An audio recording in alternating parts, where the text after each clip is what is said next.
Ya,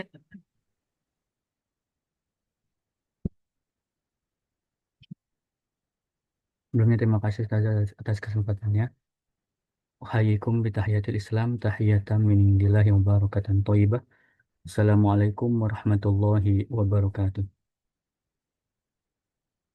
Alhamdulillahillazi bi ni'matihi tatimmu sholihat. Segala puji bagi Allah Ta'ala yang dengan segala nikmatnya seluruh kebaikan menjadi sempurna. Tsumma salatan wa salaman ala nabiyyina Muhammad sallallahu alaihi wasallam alladzi qad hamalan nas minadh dhulumati ila nur wa ila siratil mustaqim. Ikhwas sekalian yang saya hormati, hari ini kami dari kelompok satu akan mempresentasikan makalah atau sebuah presentasi, sebuah materi dengan tema pengertian dalalah dan makna. Eh, Menurut kami, tema ini sangatlah menarik. Karena apa? Karena dalalah, sebagaimana sudah kita tahu ataupun sebagaimana sudah kita pelajari, bahwasannya dalalah atau semantik itu bukan sekedar teori bahasa saja, melainkan sebuah kunci penting untuk memahami bagaimana sebuah kata itu memiliki makna yang hidup dan berbeda sesuai dengan konteksnya atau tergantung konteksnya. Bisa jadi satu kata yang dimana tampaknya sederhana itu, tapi tanpa memahami konteksnya, maknanya bisa salah ditafsirkan. Contohnya kayak ulaika ashabun nar.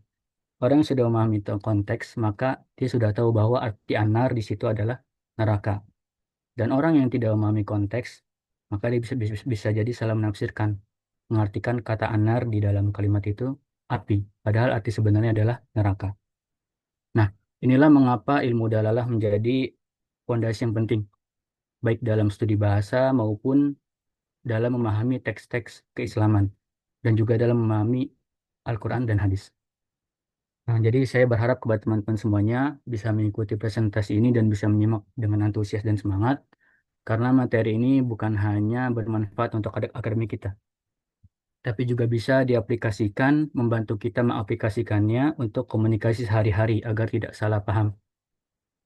Baiklah, langsung saja mari kita ikuti presentasi hari ini dengan semangat dan saling menghargai.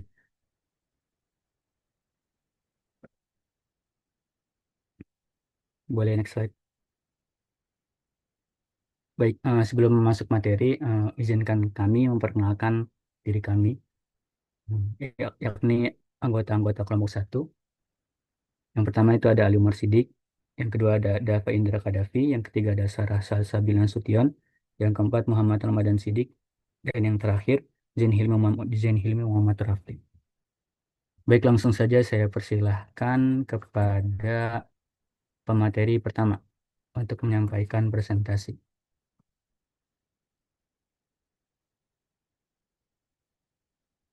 Baik, silakan untuk Akhi Dava.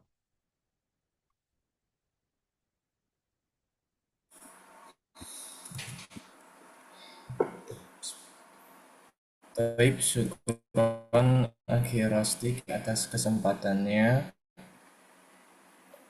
Di sini Ana akan izin menjelaskan pertama-tama yaitu pengertian dari dalalah ya. Salah satu konsep yang penting dalam kajian usul al-fiqh atau maupun ilmu balaghah. Jadi di sini tuh dapat dilihat dalam perspektif usul al-fiqh, Abdul Wahab Khalaf mendefinisikan dalalah dengan lebih aplikatif terhadap teks syariat. Ia mengatakan yaitu ad-dalalatu hiyakuna al-lafzi bihaisu iza utliqa au tuqayyila fuhima minhu makna. Yang berarti di sini dalalah itu adalah keadaan suatu lafaz yang apabila diucapkan atau dibayangkan maka dipahami darinya suatu makna. Dikutip dari Abdul Wahab Khalaf, Ilmu Usul Al-Fiqh Khaira, Maktabah Al-Da'wah Al-Islamiyah, tahun 1994 pada halaman 118. Ya, jadi di sini itu dengan kata lain ya, Ketika seseorang mengucapkan sebuah kata, maka kata tersebut itu tidak berdiri sendiri, melainkan selalu membawa petunjuk atau makna tertentu. Jadi hubungan antara lafaz dan makna inilah yang disebut dengan dalalah. Lalu di sini dalam ranah usul al-fiqh, dalalah juga berfungsi itu sebagai untuk menggali hukum syariat dari teks-teks Al-Qur'an ya. Al-Qur'an dan hadis. Di sana ada mujtahid tidak mau seorang mujtahid tidak mungkin dapat memahami hukum Allah tanpa memahami bagaimana lafaz dalam teks itu. Dia menunjukkan kepada makna hukum tertentu. Sedangkan dalam ilmu balaghah, dalalah itu membahas bagaimana lafaz dapat menunjukkan makna secara indah, halus, dan penuh retorika.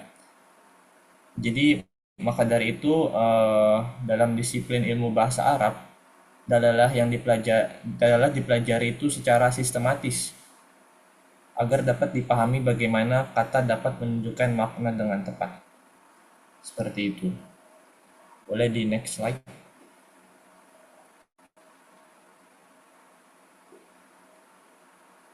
Nah, untuk penjelasan berikutnya akan dijelaskan oleh rekan saya.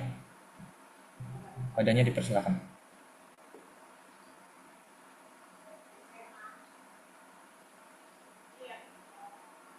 Baik, terima kasih atas kesempatannya. Eh, pembahasan berikutnya yaitu pengertian makna. Jadi dalam bahasa Arab, kata makna itu berasal dari makna yang memiliki beberapa arti. Yang pertama, untuk menghemat sesuatu yang tidak menggunakannya lagi. Kemudian yang kedua, menunjukkan kerendahan atau kehinaan. Dan yang ketiga, menunjukkan kejelasan. Dengan kata lain, makna adalah maksud yang tampak jelas pada suatu benda yang sudah diteliti. Kemudian, menurut Kamus Besar Bahasa Indonesia, makna mengacu pada tiga hal secara etimologis. Yang pertama itu arti, kedua maksud yang disampaikan oleh pembicara atau penulis, dan yang ketiga pengertian yang diberikan kepada suatu bentuk bahasa. Dalam semantik, makna itu memiliki perbedaan dengan arti. Makna terletak dalam intrabahasa dan hubungan antara komponen bahasa, terutama kata-kata, dikenal sebagai makna. Mengamati dan menjelaskan kata-kata berarti mempelajari hubungan makna, mereka yang membedakan mereka dari satu sama lain. Kemudian dalam semantik, makna disebut tanda atau dalalah. Ali Al-Khuli memberikan pengertian makna atau tanda, yaitu sesuatu yang dipahami seseorang, baik berasal dari kata, ungkapan, atau sebuah kalimat. Materi selanjutnya akan dibawakan oleh rekan saya. Baik, terima kasih atas kesempatannya.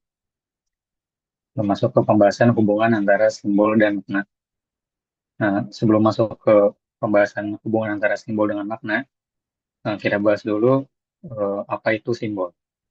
Jadi simbol adalah tanda yang mewakili sesuatu berdasarkan kesepakatan, baik yang disengaja ataupun tidak disengaja. Nah, jadi simbol ini tuh eh, merupakan cabang dari tanda atau sign. Nah, tanda itu punya tiga cabang. Yang pertama itu ada icon. Icon itu tanda yang mewakili sesuatu karena adanya kemiripan, berdasarkan kemiripan. Nah, contohnya itu misalnya foto, lukisan, ataupun patung yang mengambil referensi dari wajah seseorang. Itu kan pasti ada kemiripan ya, dengan referensi aslinya. Kemudian untuk follow index itu tanda yang mewakili sesuatu karena adanya keterkaitan atau hubungan sebab akibat. Contohnya itu ada asap. Asap yang berarti kan tandanya ada api. Atau bisa juga awan gelap atau awan kelabu yang menandakan datangnya hujan, itu indeks. Nah, kalau simbol itu dalam konteks bahasa itu bisa berupa kata atau lafaz. Boleh di next. Nah, untuk contohnya seperti ini. Jadi yang pertama itu eh, contohnya ada kata mata. Mata itu kan punya arti yang itu organ penglihatan ya. Suatu organ untuk melihat. Kemudian ada warna merah yang menyimbolkan atau melambangkan keberanian, semangat ataupun perjuangan. Kemudian ada rumah gadang yang apa melambangkan adat dari etnis Minang. Nah, hubungan dari antar simbol dengan maknanya itu, jadi makna-makna dari simbol-simbol tersebut itu datang bukan karena adanya kemiripan ataupun hubungan kausal gitu, sebab akibat, tapi karena adanya kesepakatan sosial dari masyarakat gitu. Khususnya di sini kan masyarakat Indonesia ya. Mata, warna merah, rumah gadang. Jadi karena adanya kesepakatan di antara masyarakat, kalau ini tuh artinya ini. Nah, jadi terciptalah maknanya. Seperti itu. Boleh di next. Pembahasan selanjutnya akan dibawakan oleh rekan saya. Kepadanya disilakan. Oke, terima kasih atas kesempatannya. Bismillahirrahmanirrahim. Bahasa. Poin pertama, membedakan manusia dari makhluk lain. Bahasa adalah kemampuan khas manusia yang tidak dimiliki makhluk lain. Hewan bisa bersuara, tetapi tidak bisa membentuk sistem tanda yang kompleks seperti bahasa manusia. Dengan bahasa, manusia bisa menyampaikan gagasan, mengekspresikan perasaan, dan mewariskan pengetahuan dari generasi ke generasi. Itulah mengapa manusia sering disebut makhluk berpikir sekaligus makhluk berbahasa. Kemudian poin 2, sistem tanda yang disepakati bukan sekedar bunyi. Bunyi saja belum bisa disebut bahasa. Suara meong dari kucing atau suara kokok dari ayam hanyalah bunyi alami.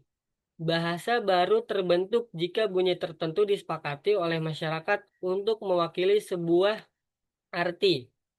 Contohnya kata kursi dipahami secara umum sebagai benda tempat duduk. Tanpa kesepakatan sosial, bunyi itu tidak akan dimengerti.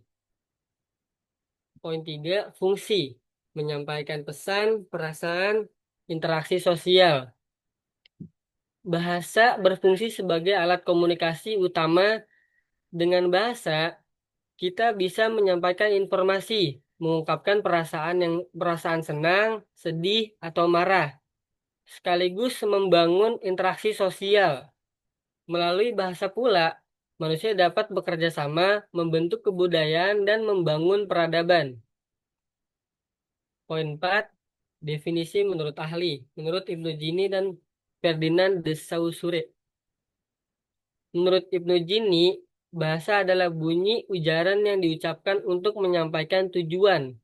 Definisi ini menekankan bahwa bahasa harus bermakna, bukan sekedar bunyi.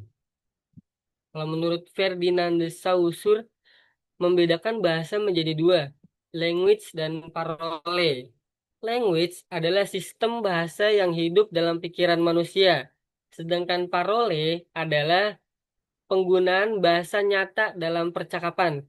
Pembedaan ini menjelaskan bahwa bahasa tidak hanya berupa konsep di pikiran, tetapi juga nyata dalam praktik. Language, contoh, aturan tata bahasa Indonesia, subjek, predikat, objek.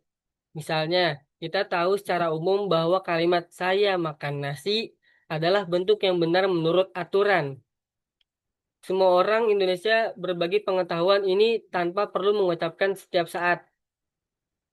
Parole, bahasa dalam praktik atau tuturan. Contoh, saat kamu bilang ke temanmu, "Aku lapar, ayo makan nasi Padang." Itu adalah realisasi dari aturan bahasa language yang kamu ucapkan langsung atau parole. Kalimat bisa berbeda-beda tergantung siapa yang bicara, gaya bahasa, atau situasinya. Nah, boleh di next slide. Bismillah. Kemudian kalam. Poin pertama, wujud nyata bahasa dalam tuturan. Jika bahasa masih berupa sistem yang tersimpan dalam pikiran, maka kalam adalah realisasi nyatanya dalam bentuk tuturan atau ucapan. Dengan kalam, bahasa yang abstrak berubah menjadi konkret, terdengar, dan bisa dipahami orang lain. Yang kedua, pendapat menurut ahli.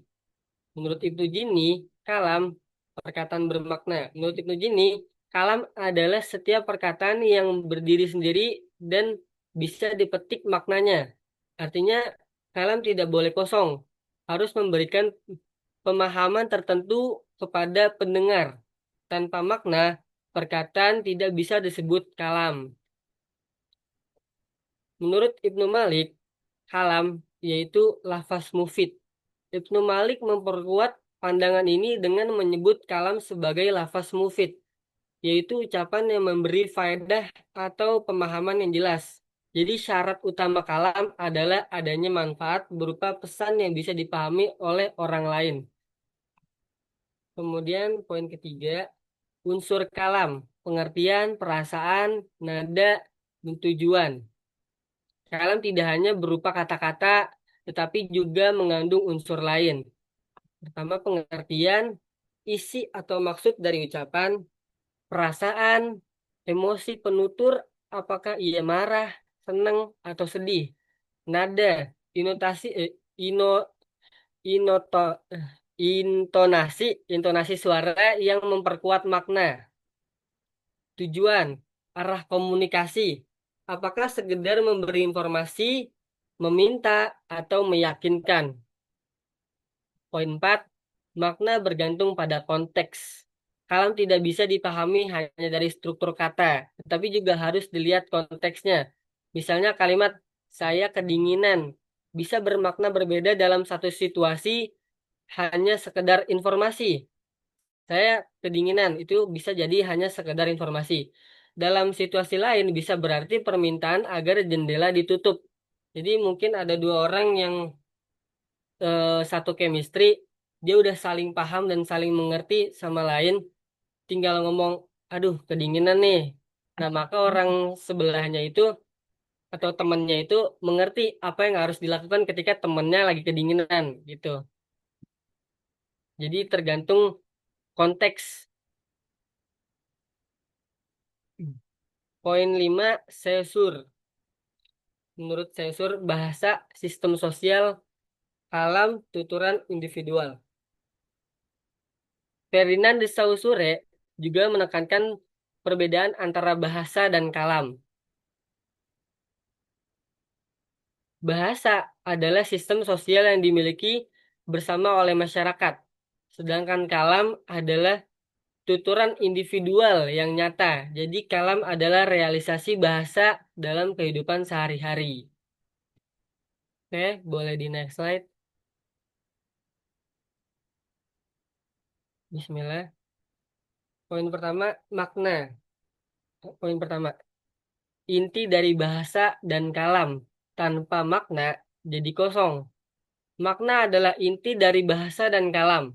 Tanpa makna, bahasa hanyalah kumpulan simbol, dan kalam hanyalah bukti tanpa arti.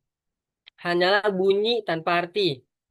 Makna membuat bahasa dan kalam menjadi sarana komunikasi yang berguna. Poin 2, jembatan antara kata, objek, penutur, dan pendengar. Makna berfungsi sebagai penghubung antar kata dengan objek yang dirujuk, serta antara penutur dengan pendengar. Dengan adanya makna, pesan bisa tersampaikan dengan benar. Poin 3, jenis makna, denotatif dan konotatif. Denotatif, makna asli atau makna sebenarnya sesuai referensinya. Contoh, kata kursi berarti benda untuk duduk. Nah, kalau konotatif, makna tambahan yang lahir dari perasaan, pikiran, atau konteks. Contoh, kursi Dalam konteks politik berarti jabatan atau kedudukan. Beda dengan tadi denotatif itu makna secara asli. Kalau konotatif makna tambahan dari perasaan, pikiran, atau konteks. Kemudian poin 4, makna dipengaruhi oleh konteks. Sebuah kata atau kalimat bisa memiliki makna berbeda tergantung situasi. Contoh kata api bisa berarti nyala api dalam arti fisik, tetapi juga bisa berarti kemarahan dalam arti emosional. Kayak awas di situ ada api. Nah, itu berarti api fisik. Kalau misalnya awas dia lagi berapi-api, itu berarti tanda dia lagi marah gitu. Kemudian makna dipengaruhi oleh budaya. Makna juga ditentukan oleh budaya. Misalnya, warna putih di barat sering dimaknai sebagai kesucian, sedangkan di Asia Timur bisa melambangkan kematian. Hal ini menunjukkan bahwa makna bersifat relatif dan berbeda di tiap masyarakat. Ada juga putih bermakna menyerah kayak bendera putih, itu kan tergantung budaya masing-masing. Poin 5, hubungan makna denotatif, struktural, dan pragmatis. Denotatif, hubungan langsung antara kata dan objek. Contoh kata kursi menunjukkan pada benda untuk duduk. Kalau saya bilang, tolong ambil kursi itu. Maka yang benar-benar dimaksud kursi fisik, kursi itu. Struktural, hubungan antar unsur dalam sistem bahasa. Contoh kalimat Budi memukul Andi.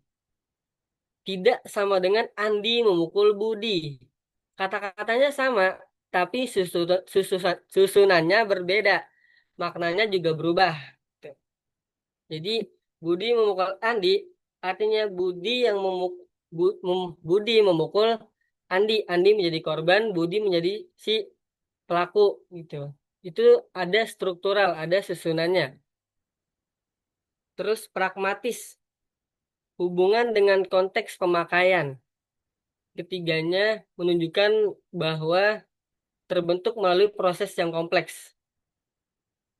Contoh kalimat di sini dingin sekali. Kalau denotatif kan tadi sekedar menyatakan suhu ruangan. Di sini dingin sekali, ya udah dingin gitu. Kalau pragmatis bisa berarti tolong tutup jendela atau tolong matikan AC gitu. Jadi ada konteks tertentu. Kayak tadi misalnya ada dua orang yang bersatu chemistry atau saling menyatu chemistry-nya, udah saling paham, udah saling mengerti, setiap hari kayak bareng mulu gitu. Terus tinggal ngomong di sini dingin sekali. Nah, maka temannya itu paham. Ketika lagi dingin, temennya itu butuh dimatiin AC-nya atau tutup jendela gitu. Itu secara pragmatis. Itu.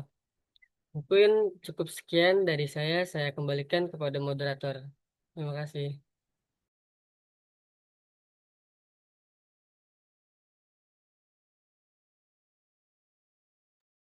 Oke, baik. Terima kasih kepada semua teman-teman kelompok yang sudah mempresentasikan materinya masing-masing dengan baik.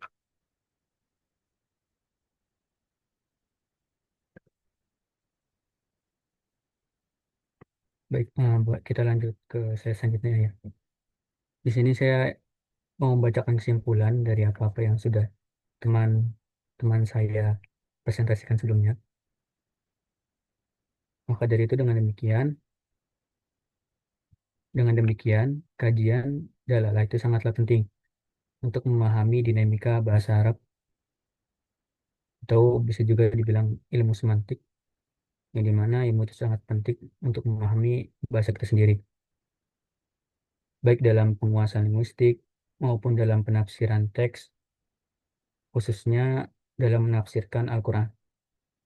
Kesadaran akan hubungan antara simbol, makna, dan konteks membuat kita mampu menghindari kesalahpahaman dalam komunikasi dan juga dalam menegaskan peran sentral ilmu dalalah sebagai sebagai pondasi utama dalam kajian bahasa dan sastra Arab.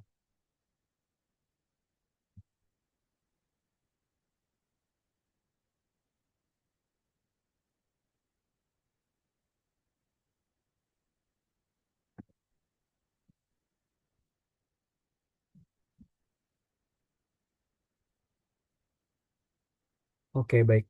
Karena sesi presentasi atau sesi penyampaian materi sudah selesai, kita beranjak ke sesi selanjutnya yaitu sesi tanya jawab.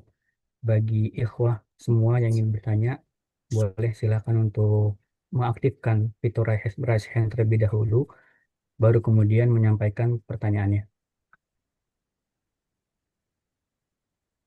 Baik, sudah ada Sis Fahri dan Siska. Mungkin boleh satu lagi. Ada lagi yang ingin bertanya?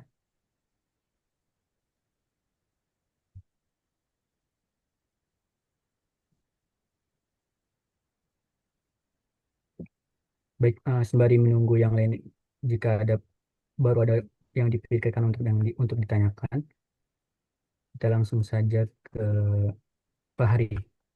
Silakan Fahri untuk menyampaikan pertanyaannya. Syukron lah ya Rastik atas kesempatannya. Ana izin bertanya terkait materi yang sudah disampaikan tadi. Ana sedikit menyoroti tentang pembahasan bahwasanya manusia itu makhluk berbahasa, yang artinya adalah selain manusia atau makhluk lain itu tidak berbahasa. Nah, Ana waktu itu sempat dengar dari penjelasan ilmuwan yang mengatakan bahwasanya eh, hewan itu tidak memiliki bahasa, akan tetapi hanya simbol-simbol tersaja, simbol-simbol tertentu saja yang mereka mengeluarkan sinyal kepada satu sama lain. Sedangkan sama-sama kita tahu bahwasanya ada yang namanya seseorang Nabi Sulaiman, yang mana diceritakan dalam Al-Quran bahwasanya Nabi Sulaiman itu mampu memahami bahasa hewan.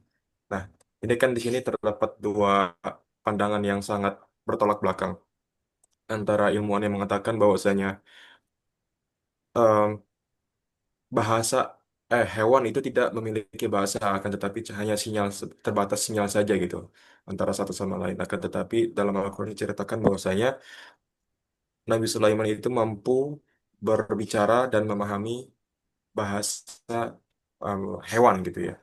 Nah, yang Anda mau tanyakan, menurut teman-teman kelompok satu sendiri ya, menurut teman-teman kelompok satu sendiri, apakah hewan itu memiliki bahasa atau tidak? Syukron. Baik, syukron Fahri atas pertanyaannya.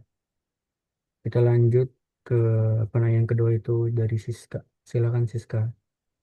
Baik, terima kasih atas kesempatannya kepada kelompok satu. Aku izin bertanya. Tadi kan disebutkan bahwa bahasa itu adalah sebuah simbol gitu ya, yang disetujui oleh masyarakat. Nah, di kala makin berkembangnya zaman ataupun semakin berkembangnya bahasa, sekarang kan ada yang namanya Badan Pengembangan dan juga Pembinaan Bahasa, ya kan? Yang dimana dia mengkaji tentang bahasa Indonesia ataupun bahasa serapan gitu kan. Karena kan bahasa Indonesia kan nggak cuman dari bahasa Indonesia saja, tapi ada campuran dari beberapa bahasa yang kemudian di Indonesiakan. Nah, apa dan juga kan sekarang ada beberapa ibaratnya kalimat slang ataupun kalimat-kalimat baku yang bahkan masyarakat sendiri itu tidak tahu artinya dan juga tidak biasa dipakai oleh sehari-hari. Nah, apakah badan bahasa ini itu merupakan eh, maksudnya tidak sesuai dengan yang tadi bahwa bahasa adalah simbol yang disetujui oleh masyarakat, sedangkan di saat ini tuh ada yang namanya badan bahasa itu bagaimana menurut kelompok kalian? Baik, makasih Siska atas pertanyaan. Berarti kayak hubungan dibangunnya badan bahasa dengan kondisi bahasa zaman sekarang gitu. Iya, betul. Oke, makasih Siska. Baik, kita lanjut ke penanya yang ketiga itu dari Fatul. Silakan Fatul. Fatul. Oke, terima kasih atas kesempatannya, Ahi Muhammad Ramadan Siddiq dan teman-teman kelompok satu. Izinkan Ana bertanya, eh, kalau apa sih namanya tadi materi yang udah dijelasin dari kelompoknya Akhir Siddiq itu, kelompok satu, itu kan secara umumnya berarti apa namanya komunikasi ya, komunikasi antar manusia ke manusia. Kayak tadi udah disebutin pragmatis dan lain-lain dan sebagainya. Nah, tapi kalau misalkan kita, ini kan manusia itu kan makhluk hidup ya. Kalau misalkan kita geser ke makhluk hidup yang lain seperti hewan, tumbuhan, dan lain-lain, itu kira-kira ada cara berkomunikasi khusus nggak? Kayak ikan dulu deh. Ikan tuh komunikasinya kan gimana gitu caranya. Terus tumbuhan. Tumbuhan itu komunikasinya gimana sih kira-kira? Gitu aja deh. Kalau hewan kan tadi udah ditanyain sama saudara Fahri ya. Gimana cara komunikasinya. Mungkin kalau aneh lebih khusus ke tumbuhan sama ikan-ikan yang ada di laut gitu. Terus kira-kira apakah pragmatisme itu hanya ada pada manusia atau apakah pragmatisme bisa ada di makhluk hidup lain gitu? Kira-kira begitu Airistik. Oke, cukup Fatul. Iya, cukup cukup. Alhamdulillah. Oke, baik. Makasih Fatul atas pertanyaannya. Sama-sama. Boleh lanjut ke pertanyaan terakhir ya. Agnia, silakan Agnia.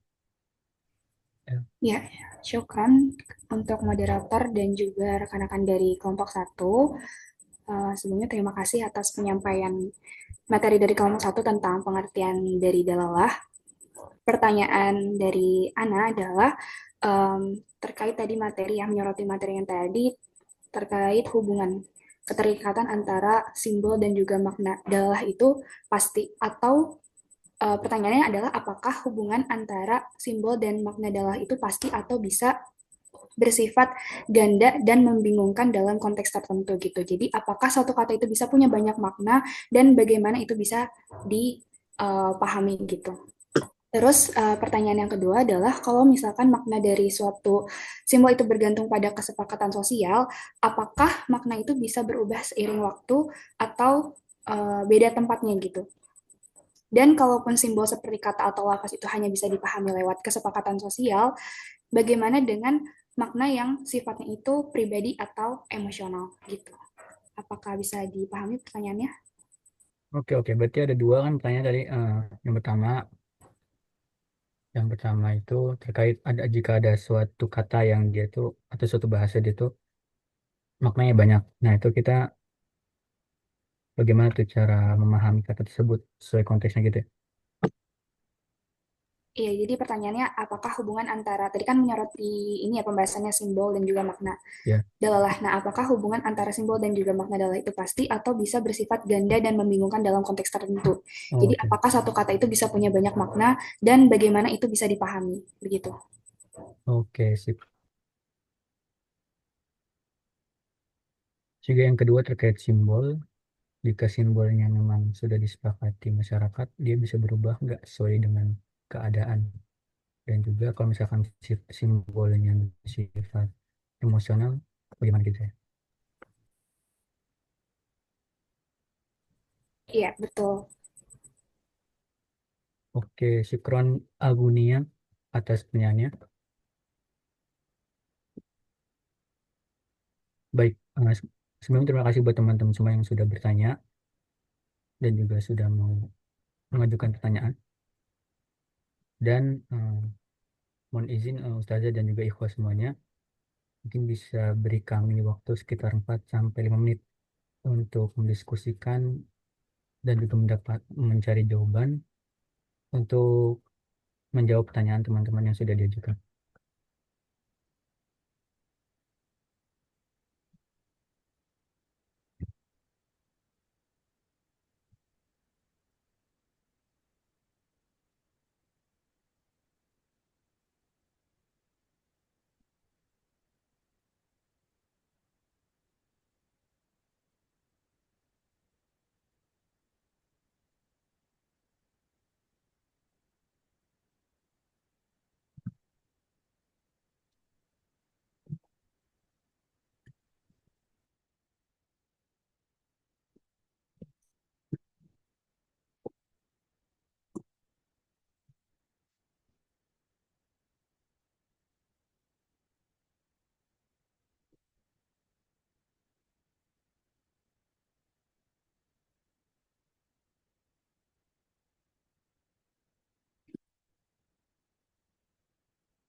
Oke, sudah 5 menit lewat. Kita langsung saja mempersilahkan teman-teman kelompok 1 untuk menjawab pertanyaan yang sudah diajukan oleh teman-teman yang lain. Untuk penanya yang pertama tadi ada Fahri, yang dimana pertanyaannya akan dijawab oleh rekan kami yaitu Sarah. Untuk Sarah dipersilakan.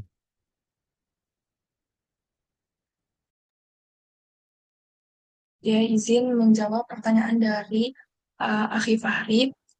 Sebelumnya, Ana izin mengulang pertanyaannya. Itu pertanyaannya, manusia itu makhluk berbahasa. Kemudian selain manusia tidak berbahasa. Fahri juga pernah dengar penjelasan ilmuwan tentang hewan itu tidak memiliki bahasa, hanya punya simbol-simbol tertentu saja.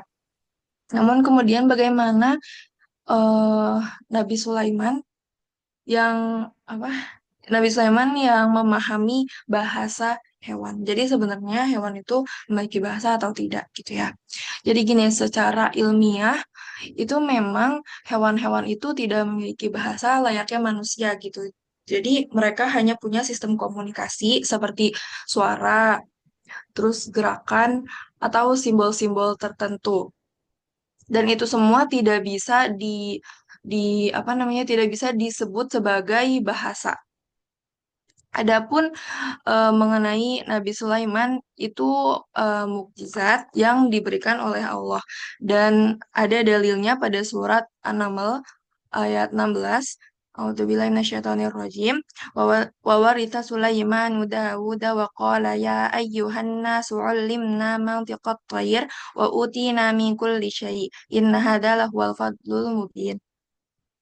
Artinya, dan Sulaiman telah mewarisi kenabian dan kerajaan dari Daud.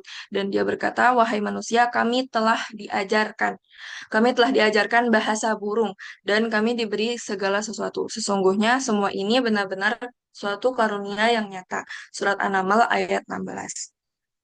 Eh, Sekian penjelasan dari saya. Apakah sudah terjawab, Akhir Hari? Sangat terjawab, Ustaz Sarah. Syukran atas jawabannya. Nah, syukran. Saya kembalikan ke moderator.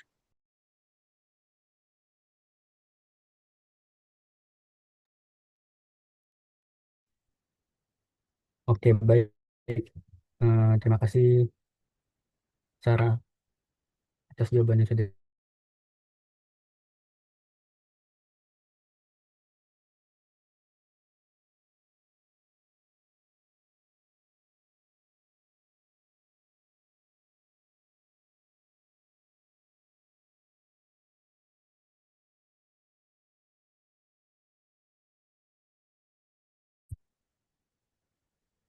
Halo, halo, cek.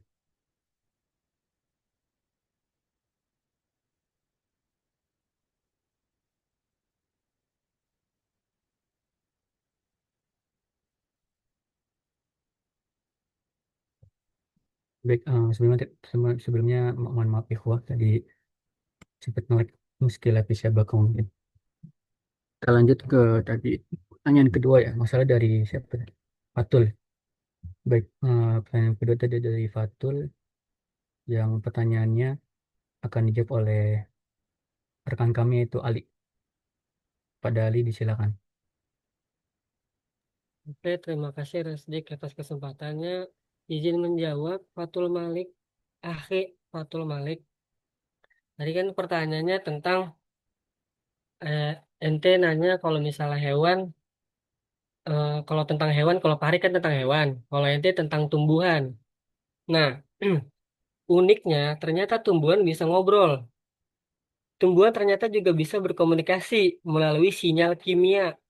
Misalnya, pohon akasia melepaskan zat tertentu ke udara jika daunnya dimakan sehingga pohon lain di sekitarnya tahu dan mulai memproduksi racun sebagai pertahanan. Ada juga komunikasi lewat akar yang saling terhubung melalui jamur mikorizа. Hmm, Itu contohnya pragmatis gitu ya. Jadi kayak kontekstual mereka tuh nggak pakai nggak pakai bahasa, tapi pragmatis aja gitu dalam simbol-simbol ada aba-abanya. Itu Akhi Fatul Malik, apakah sudah terjawab? interupsi sedikit ya, Ri. Siap. Nah, Mafi. Alhamdulillah pertanyaan Ana sudah ada yang terjawab. Tapi mungkin eh, agak sedikit ini kali ya, mungkin lah ya, mungkin aja, mungkinnya tuh eh gimana ya? Kalau anggap aja komunikasi hewannya itu kucing ke kucing, kucing ke kucing. Biasanya kucing tuh kalau ngobrol meong meong meong, jawabannya meong meong meong. Ya, Terus Mel. ya, terus hewan apalagi yang bersuara ya? Hewan anjing deh. Guguk guguk guguk. Jawabannya guguk guguk. Kalau tumbuhan itu berarti melalui sinyal kimia ya.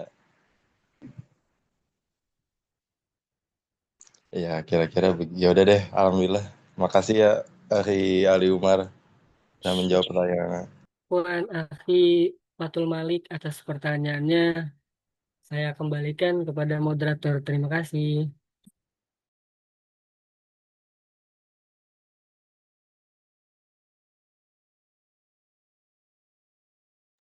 Oke, baik, makasih buat Ali yang sudah menjawab pertanyaan Fatul. Kita lanjut ke pertanyaan selanjutnya, itu dari Agni. Untuk pertanyaan Agni nanti untuk pertanyaan Agni akan dijawab oleh rekan kami yaitu Zain. Pada Zain, silakan.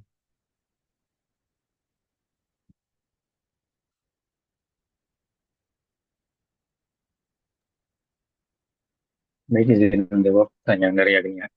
Pertama kan ada, apakah hubungan antara simbol dan makna itu pasti atau bisa bersifat ganda yang menyebabkan membingungkan dalam konteks tertentu. Ya, memang kan seperti yang sudah saya jelaskan sebelumnya ya, simbol itu kan bisa berupa kata atau lafaz. Nah, seperti yang sudah dijelaskan juga oleh Ali Umar kan ya, dalam kata kursi gitu, bisa bermakna benda untuk duduk atau bisa bermakna jabatan atau kedudukan. Ya, memang bisa menyebabkan kebingungan dalam konteks tertentu. Kemudian, apakah satu kata bisa punya banyak makna dan bagaimana itu bisa dipahami? Sebelumnya sudah dijawab ya, seperti kata kursi kan bisa dua makna dan bagaimana itu bisa dipahami, ya kita harus tahu salah satunya dari konteksnya ya. Tahu di pembicara ini ngomongin konteksnya apa. Lalu kalau makna dari suatu simbol itu bergantung pada kesepakatan sosial, apakah makna itu bisa berubah seiring waktu dan beda tempat? Ya, bisa berubah. Untuk salah satu contoh dalam kata bahasa Indonesia itu ada kata sarjana. Kalau sekarang kan diartikannya itu ya gelar untuk lulusan S1 ya. Kalau dulu itu sarjana itu sebutan untuk seorang cendekiawan gitu, orang ahli yang pintar-pintar. Kan berubah nih artinya. Kalau sekarang jadi gelar untuk lulusan S1. Kemudian kalau simbol seperti yang seperti hanya bisa dipahami lewat kesepakatan sosial, bagaimana dengan makna yang bersifat pribadi atau emosional? Kalau yang sifatnya pribadi, yang nggak ada kesepakatan sosial, menurut saya itu katanya tidak termasuk simbol ya, karena kan yang sepakat cuma pribadi sendiri doang kan. Kalau ini maknanya ini seperti itu, menurut saya. Baik, terima kasih Zain atas jawabannya. Untuk Agni, apakah terjawab? Ya, sudah terjawab. Baik. Oke, sebenarnya ini kelupaan sih. Penyanyi kedua tuh Siska, bukan Fatul. Jadi mohon maaf sekali Siska. Mana pertanyaannya ke yang terakhir. Oke, baik. Untuk pertanyaan Siska, ini pertanyaan dari Siska bakal aneh jawab ya. Tapi sebelumnya jujur banget, aneh kurang tahu terkait tugas dan fungsi Badan Bahasa, terutama tugas dan fungsi Badan Bahasa yang ada di Indonesia. Mungkin aneh tahu cuma misi-misinya doang kayak Bisa jadi salah satu badan bahasa itu kan yang mewujudkan literasi kebahasaan dan kesastraan, sehingga mewujudkan fungsi agar bagaimana bahasa Indonesia itu bisa jadi bahasa internasional. Mungkin itu aja yang nggak tahu. Jadi untuk jawaban Siska ini mungkin Ani jawab secara singkat saja, karena dari diri Ani pribadi ini juga kurang tahu terkait bahasa slang ya. Bahasa slang kaitannya dengan pusat badan bahasa ini. Nah, mungkin kalau bahasa slang itu jatuhnya kayak bukan ini nggak sih, bahasa yang bisa dibilang musuh gitu buat bahasa Indonesia. Bisa jadi dia tuh kayak bagian dari evolusi bahasa. Nah, jadi bagaimana badan bahasa menanggapi hal itu, mungkin sebaiknya buat badan bahasa itu bisa mendokumentasikan lah atau bisa mengedukasi, mengkaji lagi, menggabungkan gitu kenyataan dengan sebuah insight ataupun perspektif gitu yang berfungsi memberi pedoman ataupun memberi pedoman yang dia tuh berbentuk atau dia tuh pedomannya itu apa ya, untuk konteks yang formal. Nah, dengan begitu bahasa Indonesia tetap menjadi bahasa yang hidup, relevan dan juga berdaya guna ataupun bisa dipakai dalam semua ranah sosial tanpa kehilangan kualitas formalnya. Jadi intinya ya, untuk bahasa slang jangan dianggap sebagai musuh lah bagi bahasa Indonesia, karena bisa jadi dia bagian dari evolusi bahasa. Ini tuh aja yang bisa Anda jawab terkait terhadap pertanyaan Siska tadi. Apa kata jawab Siska? Terjawab, terjawab.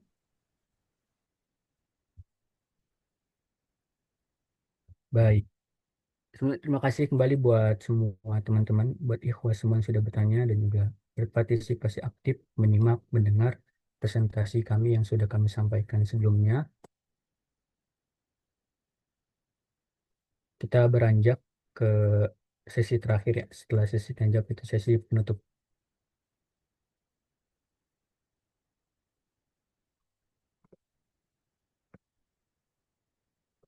Alhamdulillah, rangkaian presentasi dari kelompok kami dengan tema pengertian dalada dan makna sudah selesai.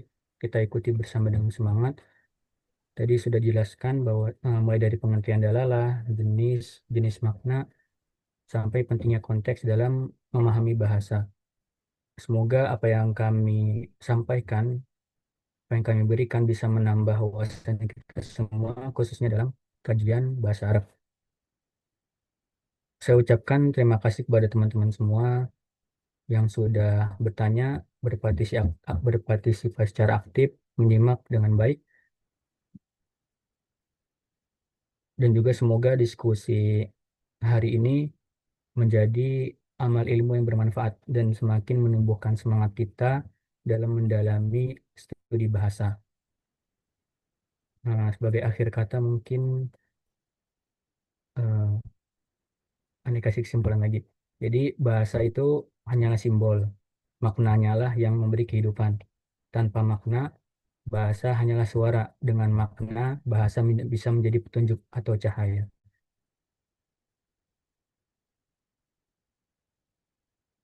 Baik, mohon maaf apabila ada kekurangan dalam penyampaian maupun dalam jalannya diskusi. Terima kasih atas kerjasama dan perhatian antum semua. Mari kita tutup sesi presentasi ini dengan membaca hamdalah. Alhamdulillah. Saya Muhammad Badan Sidik pamit undur diri. Wassalamualaikum warahmatullahi wabarakatuh. Waalaikumsalam warahmatullahi wabarakatuh. Baik, terima kasih ya kepada kelompok 1 yang sudah mempresentasikan materi pada hari ini.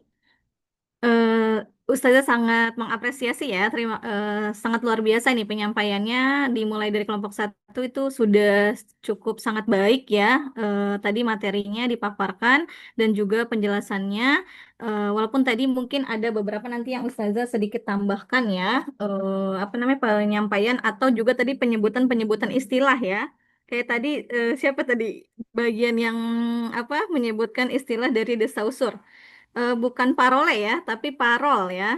Itu disebutnya parol, parol dan dia satu lagi bukan language ya. Di situ tulisannya langue, tapi bacanya itu leng ya. Ini oh ya mohon maaf ini video apa, kamera Ustazah sedang error ya. Jadi dari tadi nih mati-matian. Terus, tapi suara Ustazah terdengar kan aman ya teman-teman? Terdengar saja. Aman ya, ya. Nah, dan tadi juga teman-teman pertanyaannya itu sangat luar biasa ya, Alhamdulillah. Jadi diskusinya aktif.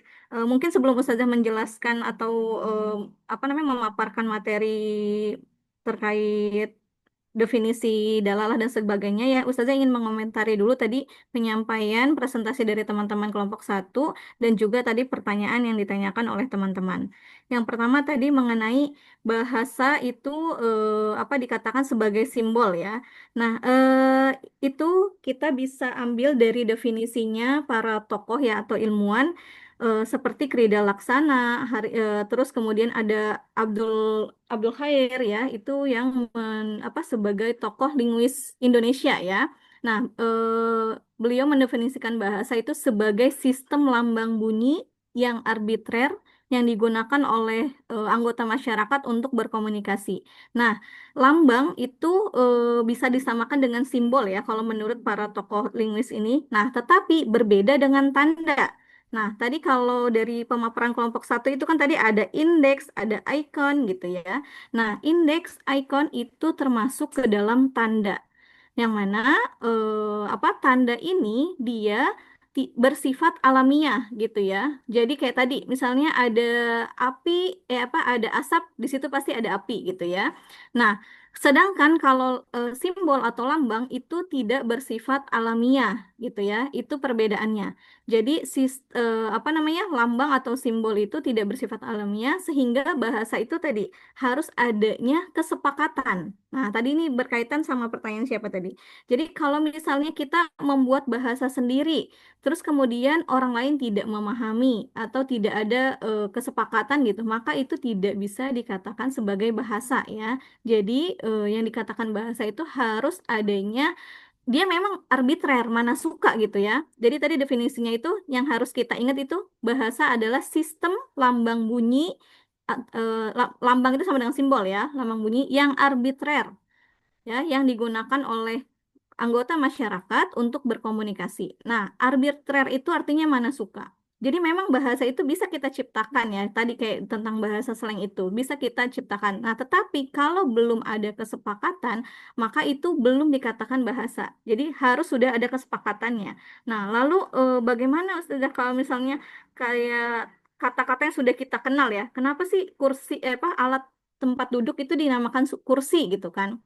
Kenapa binatang yang berkokok itu dinamakan ayam gitu ya. Nah, kenapa istilah-istilah itu gitu ya? Apa alasannya? Nah, itu apa namanya? Untuk alasan itu tidak apa ya? Tidak mesti harus apa ya? Harus jelas tetapi karena mungkin ya itu sudah ada dari dulunya orang-orang bersepakat menamai hal itu gitu ya dengan istilah tersebut gitu. Khususnya kita di Indonesia misalnya gitu. Nah, terus bagaimana ini tadi nyambung ya ke pertanyaan siapa tadi terakhir ya. Nyambung bagaimana akhirnya kata-kata itu dibentuk gitu ya. Khususnya sekarang ada yang namanya badan bahasa gitu ya. Nah, untuk sampai ke badan bahasa ya, itu adalah kata-kata yang sudah mengalami apa ya disebutnya tuh sudah dipelajari, dianalis gitu. Jadi untuk kata-kata yang masuk ke dalam KBBI itu tidak sembarangan ya, teman-teman. Jadi dia melalui proses ya. Bahkan ini tapi ini menarik ya. Ini ada apa Ustazah itu penelitian S2-nya tentang bahasa serapan ya, bahasa serapan bahasa Arab ke dalam bahasa Indonesia. Nah, itu ada sebuah buku yang mengatakan 9 dari 10 kata bahasa Indonesia itu asing ya dari bahasa asing. Nah itu bukunya Abdullah Munsyik atau dikenal dengan Remi Silado ya.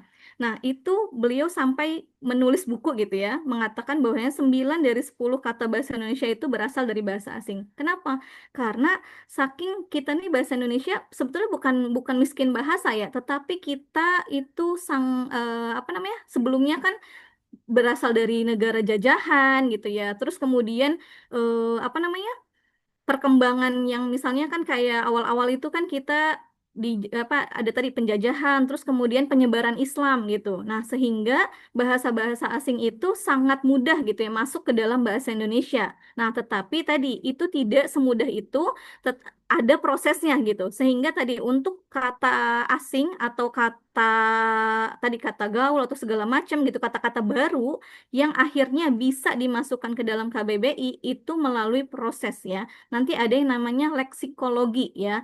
Itu tentang apa namanya? Perkamusan gitu ya. Jadi nggak bisa kita nih menemui kata baru nih. Misalnya kita nih Gen Z banyak banget ya istilah-istilah baru. Kayak misalnya penyerapan dari bahasa-bahasa asing. Misalnya apa nih kemarin apa Ustazah ada apa fenomena istilah apa picky eater. Nah, itu kan kalau buat di kita di Gen Z itu sangat sudah familiar ya istilah itu picky eater. Kalian tahu kan picky eater itu artinya apa picky eater? Orang yang milah-milih makanan, Ustazah. Iya, orang yang pilih-pilih makanan betul ya. Nah, kemarin ini apa Ustazah sama Ustazah Hotim ngomongin gitu tentang picky eater, terus Ustadz Hambali tapi nggak paham apa Ustazah picky eater gitu ya. Nah, itu ya. Jadi itu bahasa sudah kita gunakan ya, sudah familiar mungkin di kalangan tertentu. Nah, tetapi apakah bahasa tersebut bisa masuk ke dalam KBBI? Kalian ada yang punya aplikasi KBBI? Coba dicek. Udah masuk belum? Coba tadi siapa yang bilang udah? Farid ya? Farid, ada apa ada punya kamus KBBI yang terbaru ya? Ada, Ustazah. Ada. Terus kata pikiter ada nggak di KBBI?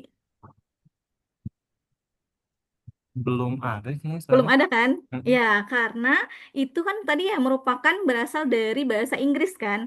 Nah, jadi tidak semua kata serapan yang berasal dari bahasa Inggris gitu ya, yang kita gunakan sekarang itu masuk ke dalam KBBI gitu. Karena apa?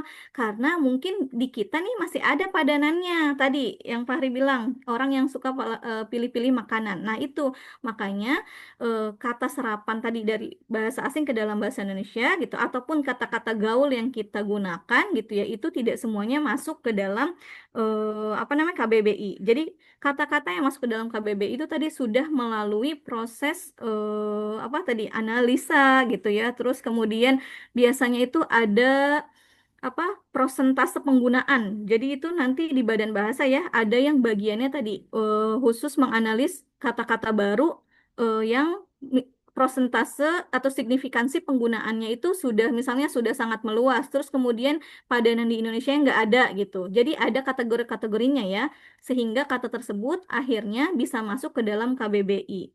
Nah, seperti kata ini penelitian Ustazah ya waktu S2 itu dulu itu orang belum apa ya belum sering menggunakan kayak misalnya istilah barokallah, syafakallah gitu. Itu kan baru booming di akhir-akhir tahun 2019 ya. Dan itu dipopulerkan oleh para influencer ya. Kayak misalnya yang artis-artis tuh ya. Jadi sering menggunakan yang artis-artis hijrah kan. Mereka sering menggunakan Masya Allah, tabarakallah gitu ya. Barakallah fi umrik. Nah, itu karena akhirnya bahasanya makin luas, terus kemudian bahkan apa namanya akhirnya tersebar gitu ya kan kalau sosmed sekarang penyebarannya lebih cepat gitu ya. Sebelumnya kata barakallah tadi ya, syafakallah gitu, itu tuh belum ada di KBBI.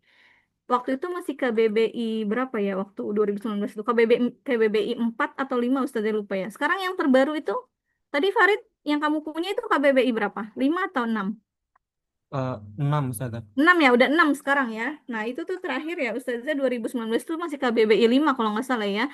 Itu belum ada. Nah, sekarang di KBBI yang terbaru itu sudah ada apa namanya? Kata barokallah, terus kemudian syafakallah gitu ya.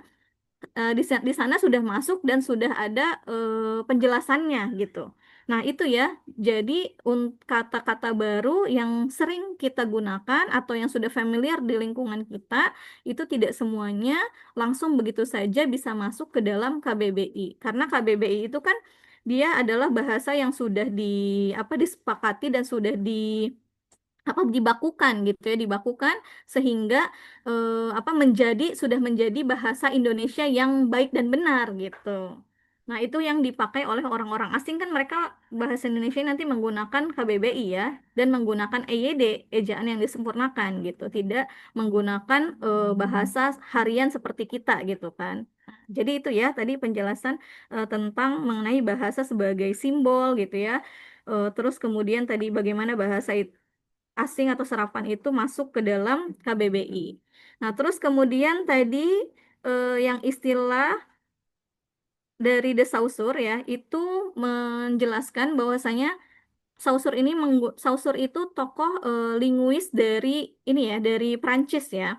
Nah, dia ini salah satu tokoh linguis yang besar gitu ya, mengungkapkan untuk istilah linguistik itu ada 3 istilah sebetulnya. Tadi itu hanya 2 ya yang disebutkan oleh kelompok 1. Nah, tadi itu yang langue itu bacanya bukan language ya, tapi lang. Ya, nah itu merupakan simbol atau lambang bahasa yang kita gunakan ya, yang kita ucapkan. Nah, misalnya dalam bahasa Indonesia kita menggunakan istilah apa namanya? Tadi binatang yang berkokok itu ayam. Tapi kalau di bahasa Inggris mereka tidak menggunakan istilah ayam kan? Mereka menggunakan apa? Simbol apa? Kata-kata yang mereka gunakan apa? Ayam itu bahasa Inggrisnya apa? Chicken. Chicken, Chicken. Ustazah. Chicken. Nah, itu ya.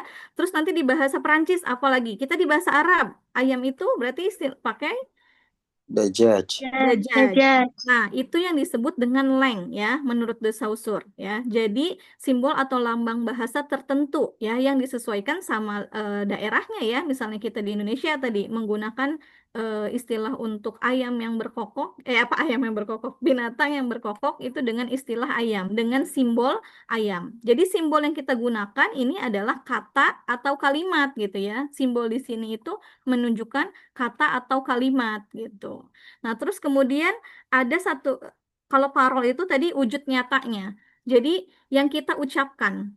Nah, makanya nih kita nih kalau belajar bahasa Arab, kadang tuh udah tahu nih di pikiran kita ya, misalnya mau ngomong saya mau pergi ke kampus misalnya, udah tahu nih bahasa Arabnya saya ana misalnya, terus pergi dahaba, terus kemudian kampus jamiah gitu. Nah, tapi kadang parol kita yang masih kaku. Nah, apalagi yang belum terbiasa mengucapkan gitu ya. Jadi parol itu adalah bunyi ujarannya gitu ya, bentuk konkretnya. Sedangkan kalau tadi leng itu adalah apa namanya? Simbolnya gitu. Nah, satu lagi itu ada yang namanya language ya. Sebentar. Nih Ustazah ada.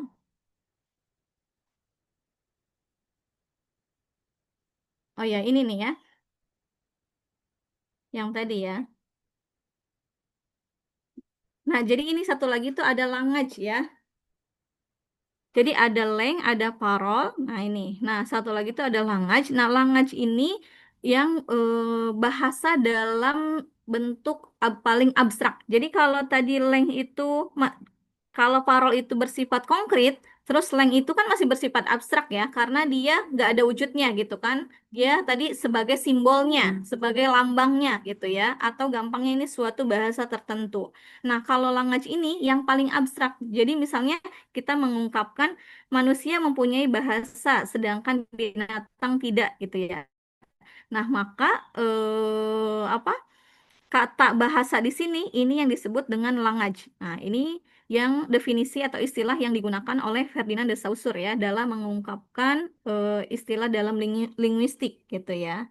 Nah, itu apa namanya tambahan tadi ya yang dipaparkan oleh kelompok 1. Nah, terus kemudian mengenai ini tadi yang hayawanun natik ya, manusia itu adalah atau disebut juga sebagai hayawanun natik ya.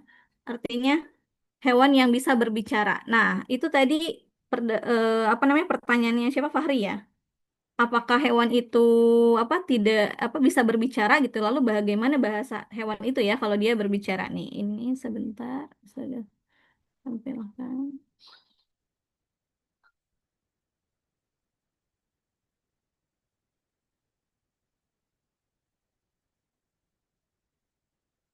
Nah, itu sebetulnya ada ya dalam bukunya Ustadz Syaf itu dijelaskan. Dalam istilah Arab, manusia disebut hayawanut natik, ya, yang mana pada hakikatnya manusia itu memiliki akal dan pikiran. Nah, dengan akal dan pikirannya itulah yang mendorong manusia itu memiliki konsep pikiran gitu ya dalam dirinya yang dinyatakan melalui media simbol. Nah, tadi ya, dengan cara demikian dia memberitahukan pesan yang dia kehendaki. Ya, lalu tadi bagaimana dengan apa namanya hewan? Hewan juga kan tadi mempunyai apa insting gitu ya, naluri untuk berkomunikasi, sama-sama berkomunikasi. Nah, ini lebih detailnya tuh ada di penjelasannya di buku. Dikatakan bahwasanya manusia itu bahasanya itu sistematis dan teratur tanpa dibatasi oleh dimensi ruang dan waktu gitu ya. Jadi bahasa yang digunakan manusia itu bisa digunakan kapan saja dan di mana saja, bahkan pada masa lampau ratusan tahun sekalipun gitu ya. Kayak tadi apa namanya?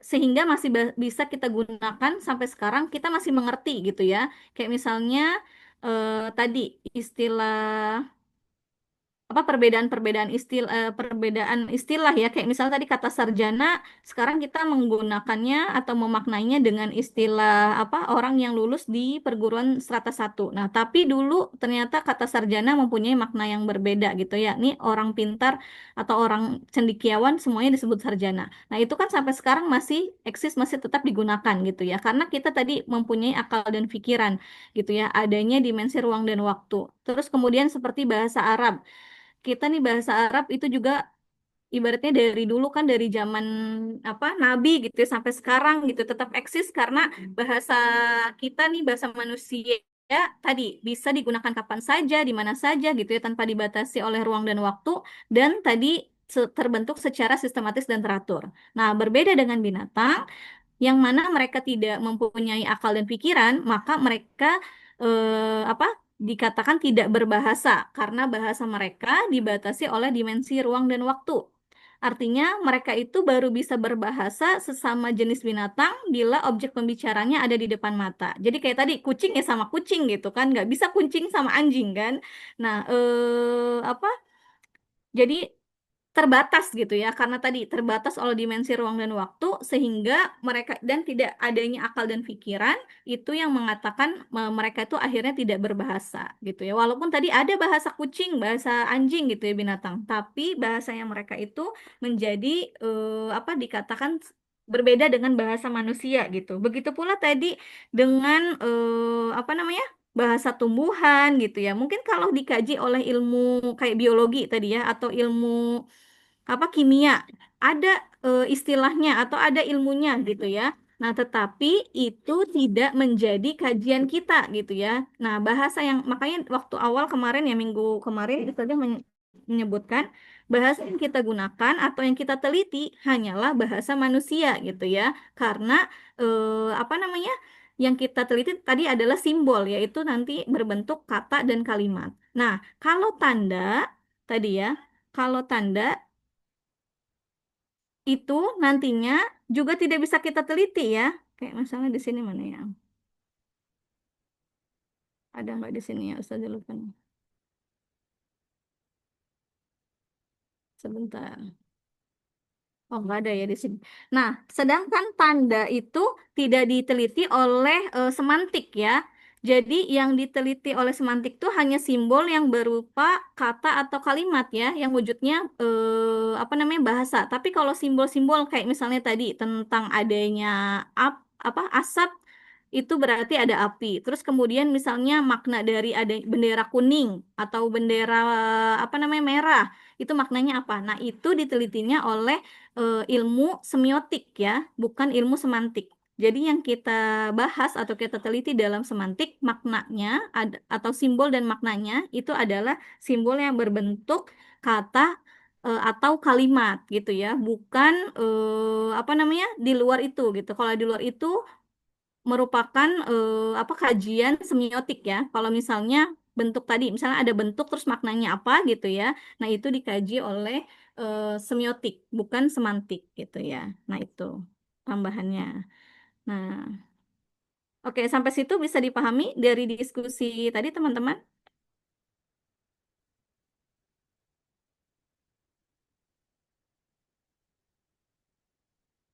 Oke. Kalau sudah, ini masih ada waktu ya, Ustazah sedikit menambahkan ya. Nah, tadi itu kalau dari kelompok satu menjelaskan apa namanya? Dalalah tadi ya langsung kepada apa namanya? Penggunaan istilah dari ilmu usul fikih ya tadi ya. Nah, ini kita nanti kalau misalnya mendefinisikan sebuah apa istilah itu kita biasakan berasal dari etimologi dan terminologi ya. Jadi etimologi berdasarkan bahasa gitu ya. Kalau terminologi berdasarkan istilah. Nah, kata dalalah secara bahasa itu berasal dari bahasa Arab yang berasal dari kata kerja apa? Dala ya dulu. Adalah ya dulu. Dalla. Nah, dalla ya dulu ya. Terus kemudian dalalah itu merupakan bentuk apanya? Masdar. Nah, bentuk masdar ya, bentuk masdar dari kata dalla ya dulu ya, yang mana artinya itu adalah menunjukkan atau menuntun. Nah, terus kemudian untuk mengetahui maknanya itu biasanya kalau dalam bahasa harus masuk ke dalam konteks gitu kan.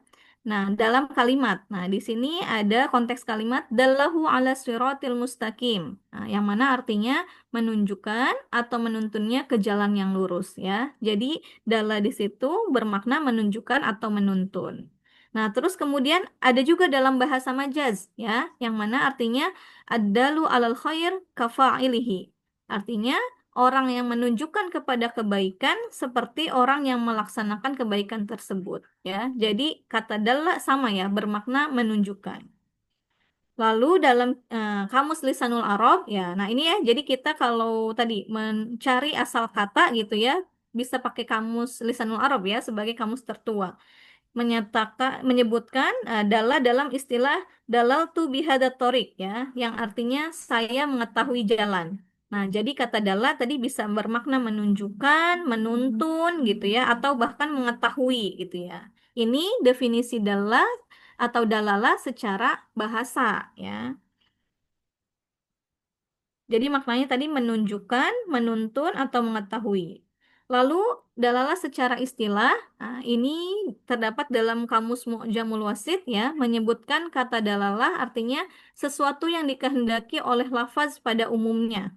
Ya, jadi apa yang dimaksudkan gitu ya. Jadi apa terdapat dalam lafaz gitu ya itu ketika bermakna gitu maknanya apa dalam sebuah kata itu yang disebut dengan dalalah ya artinya lafaz ketika disebutkan atau dirasakan maknanya dapat dipahami karena makna tersebut sudah diketahui secara tersurat. Nah, ini mengenai definisi ya. Kalau tadi yang dipaparkan oleh kelompok satu tadi definisi dalalah langsung merujuk dari istilah ilmu usul fikih. Nah, apa itu ketika dalalah digunakan dalam termin keilmuan gitu ya. Jadi dalam usul fikih tadi mengkaitkan makna dalam suatu lafaz ya. Kayak misalnya nanti kan kalau dalam usul fikih itu apa biasanya mengkaitkan hukum ya. Kayak misalnya hukum apa? Hukum aborsi. Nah, nanti itu dicari maknanya atau hukumnya apa? Nah, menafsirkan suatu ayat gitu ya atau suatu dalil gitu. Nah, itu dalalah berfungsi dalam ilmu usul fikih. Nah, terus kaitannya tadi bagus tadi penjelasan di awal-awal ya. Kelompok satu menjelaskan bahwasanya nanti dalalah ini sangat berfungsi untuk kita ya, terutama kita yang belajar bahasa Arab, terus kemudian kita apa mengkaji Al-Quran dan hadis gitu ya. Nah, itu sangat penting karena tadi setiap kata itu maknanya bisa jadi berbeda gitu kan. Kayak tadi dicontohkan di awal apa tadi? Resdik, ulaika ashab benar ya tadi ya. Nah, maksudnya. Iya, nah anar di sana memang secara bahasa tadi maknanya itu api gitu, tapi secara apa konteksnya ternyata di sana makna api itu bukan api wujud api gitu, melainkan maknanya adalah neraka. Nah itu apa namanya fungsi dari dalalah ya yang bisa kita kaji nanti dalam kajian Al-Quran maupun hadis gitu ya. Kayak kemarin yang di Anakes Anawa ya, Ustadz Hakam menjelaskan apa namanya kata doroba ya. Kata doroba itu makna dasarnya apa, teman-teman? Memukul. Boleh saja. memukul. Nah, tetapi pada konteks kalimat tertentu gitu, makna doroba tidak lagi bermakna memukul. Misalnya doroballahu apa? Masalah. Masalan ayat riba gitu ya, masalan ayat riba. Nah, di situ kan contoh apa ayat tersebut menjelaskan bukan maknanya memukul, melainkan memberi apa di sana? Contoh. Memberi Permisalan. contoh atau permisalan atau perumpamaan gitu kan. Nah, itu nantinya dikaji oleh ilmu dalalah gitu ya. Jadi kalau dalam Anakes Anawa kemarin, contoh yang diungkapkan oleh Ustadz Hakam yang kata doroba itu kalau kita menerjemahkan kata dorobanya menjadi memukul, terus kemudian padahal maknanya salah, nah dia masuk ke dalam analisis kesalahan dalam bidang semantik gitu ya. Nah, jadi ini sebetulnya nanti saling berkaitan teman-teman. Kalau kemarin Anakes itu lebih ke Anakes Anawa nanti lebih ke prakteknya gitu ya. Nah, kalau Dalala ini kita masih masuk ke dalam teorinya gitu ya. Oke, terus kemudian makna ya. Nah, tadi kan dalalah itu secara bahasa gampang kita bisa sebutkan sebagai makna ya, makna dari suatu lafaz. Nah, lalu apa sih makna itu sendiri gitu ya? Nah, makna itu berasal dari kata bahasa Arab dengan akar kata ana ya. Nah, atau bisa kita lihat dalam konteks kalimat ana itu bil qauli kaza. Artinya saya menghendaki atau memaksudkan perkataan ini. Nah, artinya itu berarti di sini ana itu menghendaki atau memaksudkan gitu ya, maksud. Terus kemudian dari kata tersebut membentuk kata makna yang artinya sesuatu yang dikehendaki atau ditunjukkan atau dimaksudkan oleh lafaz. Nah, ini ya baru terbentuk kata makna yang artinya sesuatu yang dikehendaki, ditunjukkan atau dimaksudkan oleh lafaz ya atau suatu kata. Lalu dalam kitab Tajul Arus ya, Al-Farabi berkata makna adalah arti dan maksudnya atau kehendak dan isinya atau arti yang terkandung di dalamnya. Nah, dari semua pengertian tersebut kita bisa memahami makna itu adalah sesuatu yang ditunjukkan oleh lafaz. Nah, tapi nanti ini kita bedakan ya makna di sini dengan ilmu ma'ani. Ya, ilmu ma'ani dalam kajian apa? Balaghah. Nah, dalam kajian balagoh. Nah, makna di dalam kajian ma'ani itu, kajian balagoh, dia maknanya nanti berbeda dengan makna yang dimaksud dengan dalalah ya. Kalau nanti ma'ani dalam konsep balagoh itu dia nanti maknanya khusus yang menunjukkan apa namanya? Apa kayak misalnya keindahan bahasa gitu ya. Terus kemudian nanti ada makna dia sama jadi kalau makna dalam dalalah itu kita lebih ke makna kalimat apa ya? Makna kalimat biasa gitu ya. Tapi kalau dalam balagoh nanti pada uslub-uslub tertentu gitu ya. Jadi makna di sini berbeda dengan kajian ma'ani dalam ilmu balagoh gitu ya. Nah, itu apa namanya? Definisi makna dalam ilmu dalalah ini. Nah, kemudian makna secara istilah ini memiliki beberapa pengertian, ya. Yang pertama, makna bisa kita artikan atau memiliki pengertian sebagai maksud dan tujuan, ya, dari sebuah perkataan. Atau yang kedua, bisa kita bilang arti yang terkandung di dalam perkataan dan sesuatu yang dikehendaki dari makna perkataan tersebut. Nah, yang ketiga, sesuatu yang tersembunyi yang tidak dapat dipahami atau dimengerti kecuali dengan hati dan akal, ya. Jadi, apa namanya? Kalau kita bilang makna, yaitu dia bersifatnya konkret apa abstrak? Konkret ya Ustazah. Nah, konkret apa abstrak? Sesuatu yang tersembunyi itu konkret apa abstrak? Oh, abstrak Ustazah. Nah, abstrak ya. Jadi dia nggak terlihat. Kayak tadi misalnya kita bilang apa tadi? Kita bilang ayam ya. Terus tadi maknanya adalah Hewan yang berkokok, hewan yang berkokok gitu ya. Terus kemudian kita bilang kursi.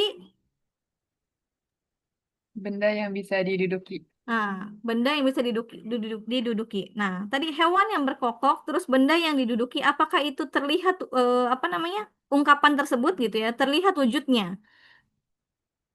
Enggak kan? Enggak dong. Iya, nah itu yang disebut dengan dia dikatakan sebagai sesuatu yang tersembunyi gitu, yang mana hanya bisa dipahami atau dimengerti oleh hati dan akal gitu. Kayak misalnya kata gembira, maknanya apa?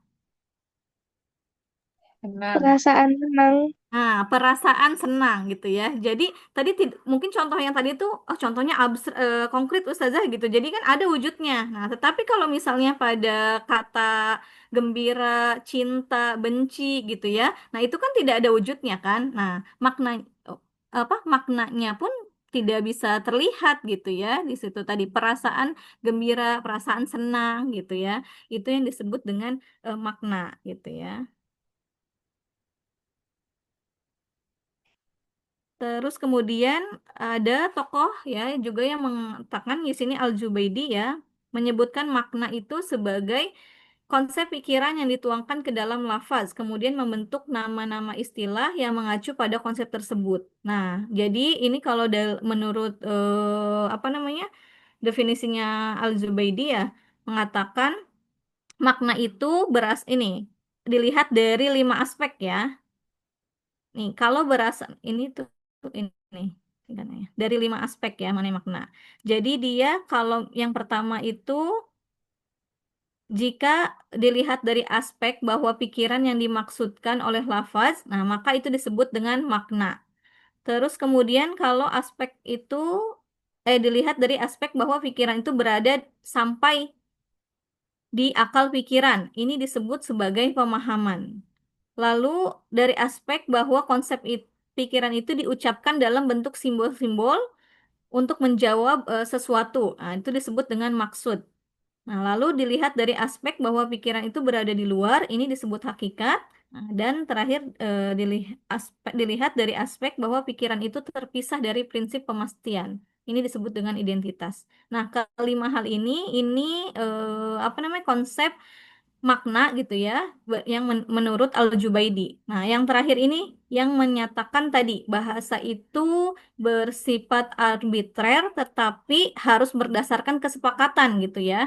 Nah, jadi dia kenapa sih tadi eh, apa namanya ayam itu untuk digunakan untuk istilah binatang yang berkokok? Apa alasannya gitu? Itu tidak ada apa namanya bisa jadi tidak ada hubungan tertentu gitu ya. Nah, ini yang dikatakan bahwasanya makna itu bisa terpisah dari prinsip pemastian gitu ya.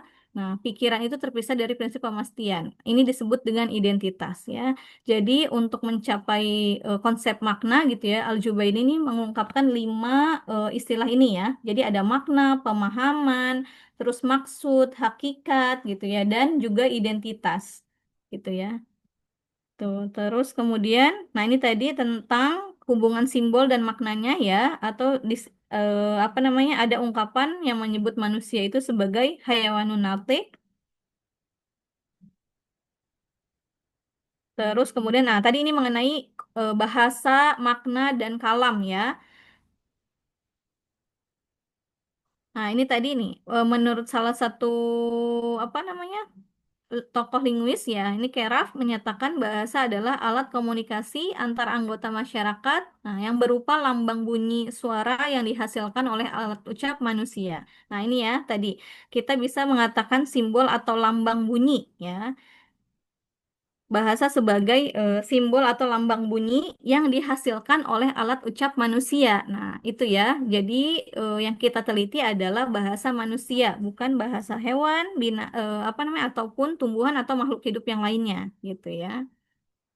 Nah, terus kemudian ada menurut Barber yang mengatakan bahasa sebagai sistem tanda yang berhubungan dengan lambang-lambang bunyi suara dan digunakan oleh kelompok masyarakat untuk berkomunikasi dan bekerja sama. Nah, tadi selain simbol atau lambang, bahasa juga dikatakan sebagai sistem ya. Jadi sebelum ada apa namanya simbol atau lambangnya itu juga bahasa dikatakan sebagai sebuah sistem. Maksudnya apa? Bahasa dikatakan sebuah sistem.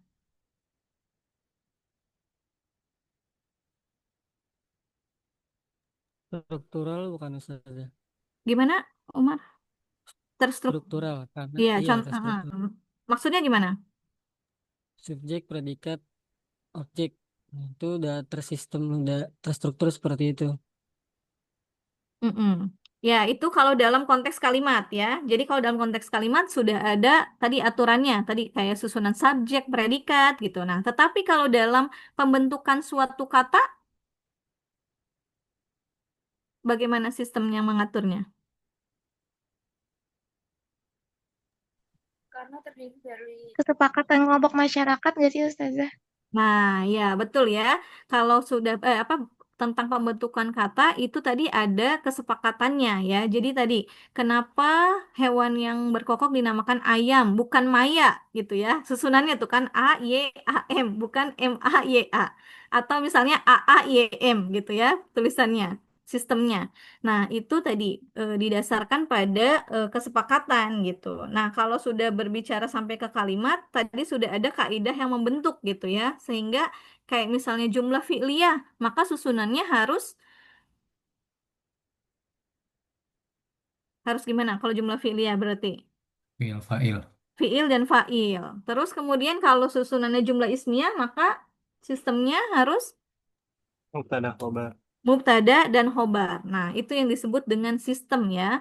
Jadi bahasa dikatakan juga sebagai sistem. Tapi sistemnya apa? Sistem tanda gitu ya. Jadi sistem tanda atau kalau di sini Barber mengatakannya tanda ya. Tapi kalau di apa tadi Keraf terus apa Harimurti Krida Laksana itu ya menyatakan sebagai lambang gitu ya. Kalau di sini sistem tanda yang berhubungan dengan lambang bunyi. Nah, di sini lambang bunyi ya. Nah, simbolnya dikatakan dengan lambang bunyi gitu ya. Nah, itu definisi bahasa ya menurut para pakar linguistik. Nah, lalu tadi ini apa hubungan simbol dan maknanya? Nah, hubungannya adalah sebagai alat komunikasi ya. Jadi adanya penutur ya, si pemberi pesan. Terus kemudian lawannya penutur apa? Menerima. Lawannya penutur, lawan tutur ya. Ada penutur, ada lawan tutur. Penutur itu sebagai pemberi pesan, terus lawan tutur itu sebagai penerima pesan. Nah, hubungannya adalah bahasa itu sebagai komunikasi, alat komunikasi yang digunakan untuk menyampaikan sebuah pesan, gitu ya. Nah, ini pada tataran semantik ya. Nah, lalu nanti kalau ada efeknya, ini masuk ke tataran pragmatik. Apakah ada efeknya? Kayak misalnya tadi dicontohkan oleh kelompok satu apa tadi? Misalnya ruangan ini panas gitu ya. Nah, itu tidak mesti maknanya hanya menyatakan bahwasanya ruangan ini tuh panas, tetapi apakah ada efeknya? Misalnya tadi ada yang peka gitu ya. Oh, kayaknya mau dinyalain AC nih misalnya gitu ya. Kalau di ruangan itu ada AC ya. Nah, itu dikatakan dengan efek. Nah, itu dikaji oleh ilmu pragmatik gitu ya. Tapi kalau dari ilmu semantik hanya sampai apa penyampaian pesannya saja gitu ya, pesan secara literal gitu ya. Nah, tetapi nanti kalau sudah ada efek itu dikaitkan oleh ilmu pragmatik gitu. Itu hubungan antara simbol dengan makna ya. Udah 9.40 ya. Kalian ada kelas lagi setelah ini? Ada ya? Oke, mungkin ini sampai sini dulu deh ya. Nanti berikutnya tentang apa namanya? Kalam ya, kalam, bahasa kalam dan makna ini sedikit lagi mungkin nanti minggu depan Ustazah tambahkan ya di sebelum masuk ke kelompok 2. Oke, mungkin ini sampai sini dulu ya teman-teman. Kalian khawatir ada kelas lagi, Ustazah juga di sini mau ada nguji sidang. Oke, sampai di sini. Kira-kira ada yang ingin ditanyakan? Ustazah Afwan sebelumnya. Iya. Gina hadir Ustazah dari kelas A. Oh, Tadi Gina. Oh ya. terkendala jaringan Ustazah. Oh iya, Seperti siap-siap. itu. Tadi juga nih ada beberapa ya yang di kolom chat. Nanti minta tolong PJ ya. Yang tadi belum terabsen, nanti konfirmasi lagi. Nanti Ustazah masukkan ke absen. Nah, iya. Ustazah Afwan Gina izin memastikan berarti untuk ilmu dalalah ini tuh sangat erat kaitannya dengan ilmu terjemah ya Ustazah, teori terjemah ya Ustazah. Iya, sudah tentu sangat ya. Karena kan kita dalam menerjemahkan itu harus mengetahui apa namanya makna ya. Dan tatarannya sangat luas nanti kalau dalam terjemah gitu ya. Bisa tadi dari katanya, bisa dari apa kalimatnya gitu. Bahkan nanti dalam susunan paragraf gitu. Jadi kalau Baik, misalnya, iya nanti kalian mempelajari apa namanya ilmu terjemahan gitu ya. Kalau dalalahnya itu sudah apa, sudah bisa difahami gitu ya, itu insya Allah akan lebih mudah. Karena kayak misalnya ungkap ini kemarin tuh ada kayak yang di Anakes itu apa? Ada istilah apa disebutnya tuh? Kalau yang di mahfuzat atau misalnya kalau di Indonesia bahasa apa? Yang sekali mendayung 2-3 pulau terlampau. Peribahasa, Nah, peribahasa nggak peribahasa, sih? ya, peribahasa. Nah, itu dalam peribahasa itu kan kita tidak serta-merta menerjemahkan kata-kata sesuai dengan kata-kata aslinya kan? Tadi sekali mendayung. Nah, misalnya kita mencari arti atau terjemah dari kata sekali mendayung. Nah, itu tidak kan? Tapi makna dari peribahasa tersebut seperti apa? Nah, itu yang harus kita gunakan dalam terjemahan kita nanti gitu. Nah, begitu pula dalam bahasa Arab. Misalnya kayak al-waktu kasaif. Nah, itu kan peribahasa Arab kan? Nah, tapi kalau kita terjemahkan memang terjemahnya waktu bagaikan pedang. Nah, tapi kalau kita maksudkan dalam bahasa Indonesia, maksudnya adalah maknanya, makna sesungguhnya. jangan membuang-buang waktu. Jangan membuang-buang waktu. Waktu itu sangat berharga gitu. Dan itu setiap daerah punya budaya yang berbeda ya. Nah, jadi kalau menerjemahkan kita jangan menggunakan untuk terjemahan peribahasa itu kita tidak bisa menggunakan apa terjemah harfiah gitu ya. Melainkan itu harus terjemah kontekstual gitu ya. Terjemah hurriyah bebas gitu dan disesuaikan dengan budaya. Nah, itu agak sulit sekarang ya untuk penggunaan apa AI ketika menerjemahkan istilah budaya ya. Jadi kalau untuk terjemah kalimat biasa, nih Google Translate, ChatGPT itu sepertinya keakurasiannya sudah tinggi gitu ya. Tapi kalau untuk menerjemahkan istilah budaya itu masih apa persentasenya masih kecil karena mereka tidak bisa membaca konteks gitu ya, konteks budaya gitu. Jadi kalau apa namanya makanya Ustazah selalu bilang nih kalian kalau menggunakan mesin terjemah gitu ya itu harus dibaca lagi, disesuaikan lagi karena kekurangan dari teknologi mereka tidak bisa membaca di luar unsur kalimat tersebut gitu. Kayak misalnya penggunaan subjek apa namanya fiil fa'il. Misalnya nih kalian penulisnya ini laki-laki, maka kalau misalnya nggak ditulis laki-lakinya pasti diterjemahkannya kalau laki-laki sih kedetek ya biasanya paling banyak mereka menggunakan maskulin ya, kataba misalnya gitu ya, atau katib. Nah, tetapi kalau misalnya yang muannas itu biasanya jarang ya. Nah, ini biasanya kesalahan penulisan ketika nulis skripsi. Itu biasanya teman-teman semester akhir biasanya menggunakan apa mesin penerjemah, terus mereka nggak baca lagi. Jadi misalnya penulisnya harusnya katibah, di sana penulisannya menjadi katib gitu. Karena mereka menggunakan mesin terjemah dan tidak memperhatikan unsur apa namanya kaidah gitu, tidak disesuaikan. Itu ya teman-teman. Oke, sampai sini dulu ya. Ini dipertahankan ya minggu depan kelompok 2 apa namanya dipertahankan tadi bagus ya dan diskusinya juga aktif gitu. Jadi mudah-mudahan di minggu depan teman-teman masih bisa apa terus aktif dan tadi penjelasannya juga bagus ya. Paling ini Ustazah mau apa namanya menginformasikan untuk yang buku Ustadz Syaf kalau mau nanti bisa hubungi ke PJ ya. Jadi kemarin Ustazah juga sudah sampaikan Ustadz Syaf karena harus melalui pemesanan. Paling kemarin yang baru tersedia itu cuma ada berapa ya? 3 atau 4 buku gitu katanya. Itu buat apa namanya tambahan ya teman-teman. Nah, adapun materinya kalian bisa cari dulu di internet gitu ya. Bisa tadi dari jurnal atau segala macam. Nah, tapi untuk bukunya Ustadz Syaf itu untuk pemahaman lebih lanjut gitu ya. Oke, itu saja teman-teman. Hayanah tatim di Rosatana bikiraatil hamdalah wa kifaratul majlis. Alhamdulillahirabbil alamin. Subhanakallahumma wa bihamdika asyhadu an la ilaha illa anta astaghfiruka wa atubu ilaik. Syukran katsiran ala hudurikum wa husni ihtimamikum. Wassalamualaikum warahmatullahi wabarakatuh. Waalaikumsalam. Waalaikumsalam.